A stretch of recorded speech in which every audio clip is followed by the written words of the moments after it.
arkadaşlar. Ben bu videoda kağıttan uçak yapacağım. Başladık. Böyle yapıyoruz. Böyle yaptık arkadaşlar. Az önce yaptığımız yerinden yapıyoruz. Şöyle. Yaptık. Böyle çevirdik.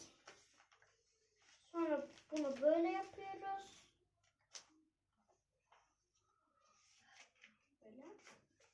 Sonra bunu böyle. Böyle.